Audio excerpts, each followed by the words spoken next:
السلام علیکم دوستو، آج کی کہانی کا نام ہے عظیم ماں۔ گھر کے باہر والا دروازہ دھڑام سے کھلا۔ پپو تیزی سے گھر میں داخل ہوا اور زور زور سے چلانے لگا، ماما جان ہمیں 15 دسمبر سے چھٹیاں ہو رہی ہیں اور 3 جنوری کو اسکول جانا ہے۔ توبہ توبہ، اس نگوڑی حکومت کے پاس مہنگائی اور چھٹیوں کے علاوہ کوئی کام نہیں بیٹا۔ پوری دنیا میں جب ایسی کوئی مصیبت آئے تو سب کے آخر میں اسکول بند کرتے ہیں، اور ہمارے ہاں سب سے پہلے اسکول بند کرتے ہیں۔ میرا خیال ہے حکومت کے پاس اور کوئی کام نہیں۔ ماما جان ان چھٹیوں میں نانی جان کے پاس چلیں گے۔ پپو نے کہا، نہیں ماما جان، اس بار بڑی آنٹی کے پاس چلیں گے۔ ساتھ کھڑے اسد نے کہا، نہیں ماما جان، نانی جان کے پاس چلیں گے، وہاں گنے، شکر قندی اور تازہ گڑ۔ پپو نے کہا، ماما جان، آنٹی کے پاس انکل کی شاپ سے مٹھائی، فروٹ اور لیز وغیرہ، اور ساتھ طلحہ، عمر اور فرید بھائی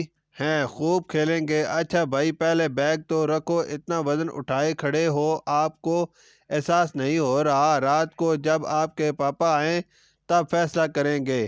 ان کی ماما نے کہا، ماما جان، آپ کی سفارش بہت اہم ہے، پلیز نانی جان کے پاس نہیں آنٹی کے پاس۔ شام کو ان کے پاپا آئے، دونوں نے بھاگ کر استقبال کیا اور کہا، پاپا جان، آپ کا انتظار ہو رہا تھا، آج سے چھٹیاں ہو گئی ہیں، اس بار نانی جان کے پاس، پاپا جان بڑی آنٹی کے پاس۔ آؤ بھائی، اپنی ماما سے معاملہ کر لو، میرے پاس چھٹیاں نہیں ہیں، مجھے چھٹی نہیں ملے گی۔ اسد بیٹا، آپ اپنی ماما کے ساتھ؟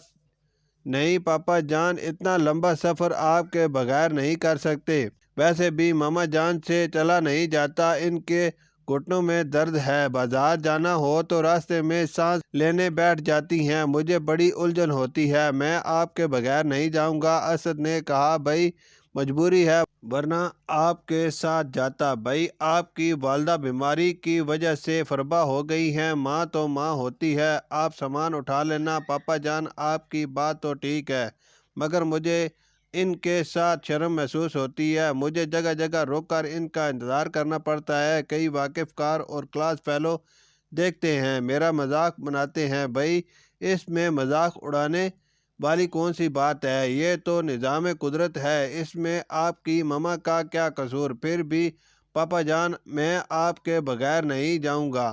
اسد نے کہا، مجھے بہت افسوس ہوا، تمہیں اپنی ماما کے ساتھ شرم محسوس ہوتی ہے، آج آپ کو ایک ایسی ماں کا بتاتا ہوں جسے اپنے بچے پالنے میں کوئی شرم محسوس نہ ہوئی، جس نے ان کے لیے طنزیہ فقرات سنے، بے عزتی برداشت کی اور مذاق تک اڑایا گیا۔ آفرین اس ماں پر، شکریہ۔